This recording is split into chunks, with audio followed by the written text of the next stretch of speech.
Hello दोस्तों, आज के इस वीडियो में हम देख रहे हैं एक्सरसाइज 2.5 का क्वेश्चन नंबर 9, जिसका 2 पार्ट दिए गए हैं। तो पहला भाग है, पहले क्वेश्चन देख लेते हैं। इसमें हमसे पूछा गया है सत्यापित कीजिए x³ + y³ और ये पूरे फॉर्म दिए हैं। दूसरा भाग ये दिया है। तो इसमें हमें क्या करना है, LHS बराबर RHS प्रूफ करना है, इनको सत्यापित करना है। तो सबसे पहला क्वेश्चन है x³ + y³ बराबर x + y x² - xy + y²। तो ये LHS और ये RHS, इन दोनों को हमें बराबर प्रूफ करना है। LHS बराबर RHS दिखाना है। तो हम ले लेते हैं RHS पहले। तो RHS से दिखाएंगे, LHS प्रूफ होकर आ जाएगा। तो हमने लिया x + y x² - xy + y²।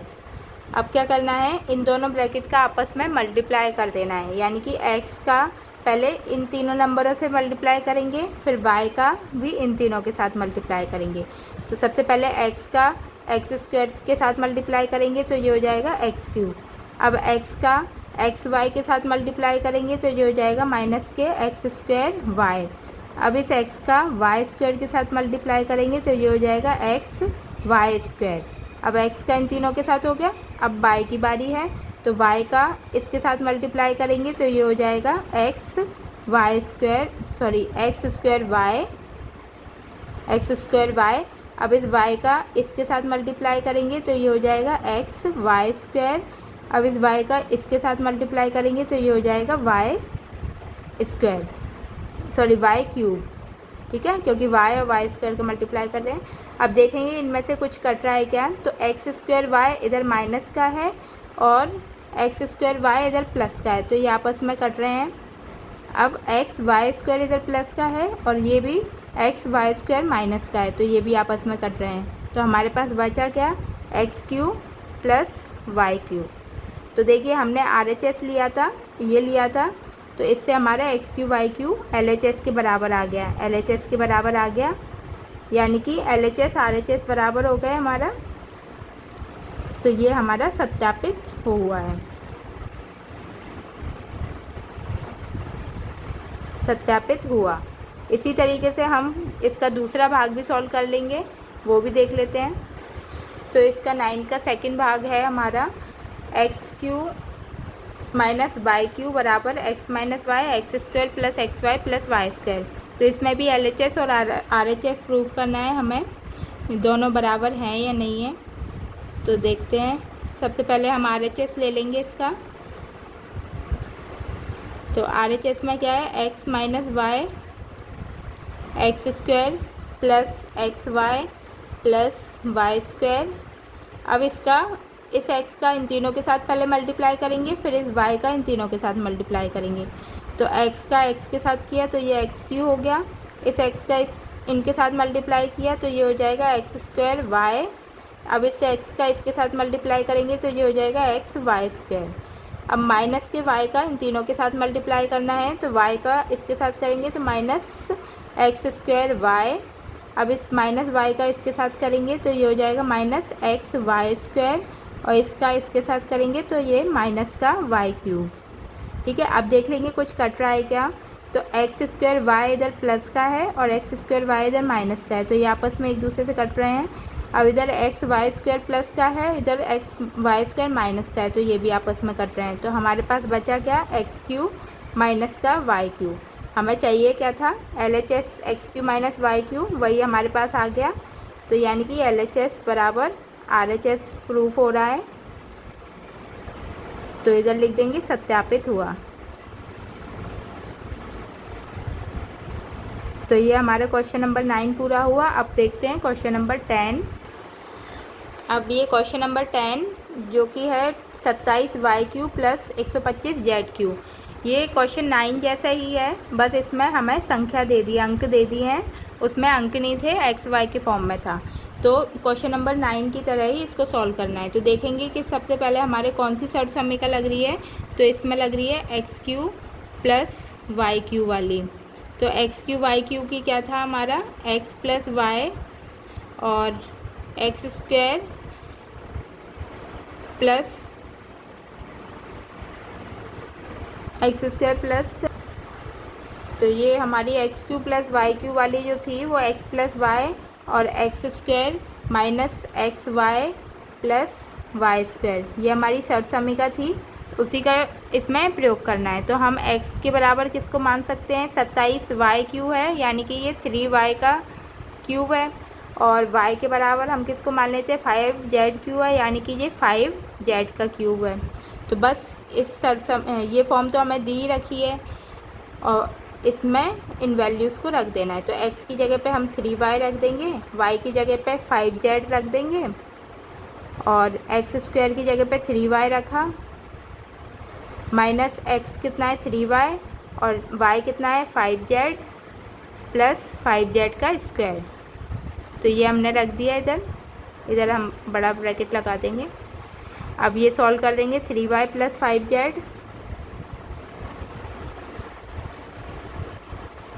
और 3y स्क्वायर का होता है हमारा 9y स्क्वायर हो जाएगा, 3 का स्क्वायर 9 और y का y स्क्वायर माइनस 5 इंटू 3 कर देंगे तो ये हो जाएगा 15yz और 5z का क्या हो जाएगा 25z स्क्वायर।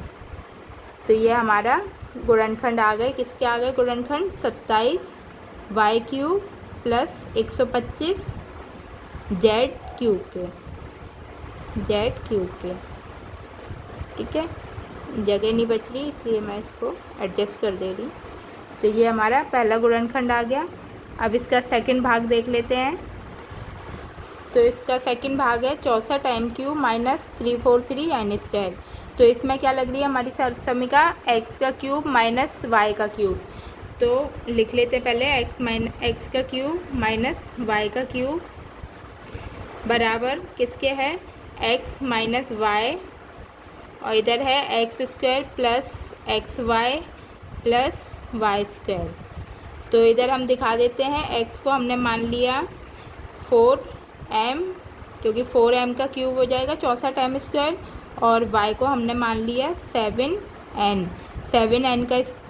7n का क्यूब होता है 343 n क्यूब। तो बस अब इनमें वैल्यूज़ रख देनी है हमें। तो x की जगह पे 4m माइनस y की जगह पर 7n और इधर रख देंगे 4n का स्क्वायर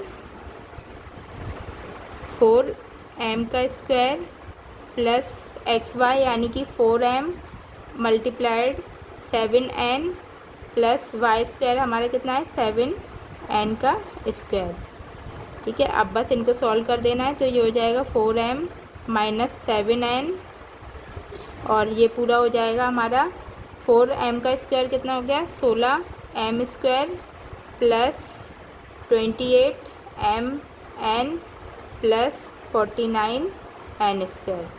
तो ये हमारे दो गुणनखंड आ गए हैं 64 m cube minus 343 n square के। अब इसके बाद हम क्वेश्चन नंबर 11 और देख लेते हैं। क्वेश्चन नंबर 11 जिसमें दिया है 27 x cube plus y cube plus z cube minus 9xyz। तो इसमें भी हमें गुणनखंड निकालने हैं इसके। तो हम देख लेते हैं कौन सी सर्व समीका लग रही है। तो यहाँ पर हमारी जो सर्व समीका है वो हो रही है x cube plus y cube plus z cube minus 3xyz। तो लिख लेते हैं सबसे पहले सर्व समीका हमारी x cube plus y cube plus z cube minus 3xyz। ये सर्व समीका किसके बराबर होती है, x plus y plus z और इधर आ जाता है x square plus y square plus z square minus x y minus y z minus z x. तो ये पूरी हमारी सर्व समीका होती है। तो हमें ये पूरा फॉर्म दिया गया है LHS में, हमें ये RHS के थ्रू इसके गुणनखंड निकालने हैं। तो सबसे पहले हम दिखा देते हैं x के बराबर क्या मान रहे हैं हम। इधर लिख लेते हैं x जो है वो हम 3x मान लेते हैं और y को y मान रहे हैं और z को z मान रहे हैं। क्योंकि ये y का क्यूब है तो y ले लेंगे, z क्यूब है तो z ले लेंगे। तो बस अब इसमें रख देना है वैल्यूज़ को। तो x plus y plus z यानी कि 3x plus y plus z एक ब्रैकेट कंप्लीट। अब ये दूसरा देखते हैं। तो एक्स स्क्वायर यानी कि 3x का square plus y square plus z square minus x y. X कितना है हमारा 3x into y minus y z यानी कि y into z minus z x यानी कि जेड इंटू 3x। और बस इसको पूरे को लिख देंगे। तो ये हो जाएगा 3x plus y plus z और अंदर आ जाएगा 3x का स्क्वायर यानी कि 9x स्क्वायर, वाई स्क्वायर अपनी जगह पर, जेड स्क्वायर अपनी जगह पर और 3x इंटू वाई कर देंगे तो ये हो जाएगा 3xy, वाई जेड का मल्टीप्लाई वाई जेड और जेड इंटू 3x का मल्टीप्लाई 3xz। तो ये हमारे गुणनखंड आ गया। ये पूरा गुणनखंड, इसका गुणनखंड हो गए 2 गुणनखंड। तो इसी के साथ हमारे क्वेश्चन 9, 10 और 11 इस वीडियो में पूरा होता है। अगले वीडियो में आगे के क्वेश्चन सॉल्व करते हैं। अगर आपको ये वीडियो अच्छी लग रही है तो आप इसको ज़्यादा से ज़्यादा शेयर करें, सब्सक्राइब करें एंड लाइक करें। और कोई भी डाउट है तो आप मुझे कमेंट करके पूछ सकते हैं, जिससे आप अगर मेरे चैनल पर नए हैं तो आप इसे सब्सक्राइब करें, जिससे आपको मेरा जो भी नया वीडियो बन रहा है उसका नोटिफिकेशन ईज़िली प्रोवाइड हो जाए। Thank you so much.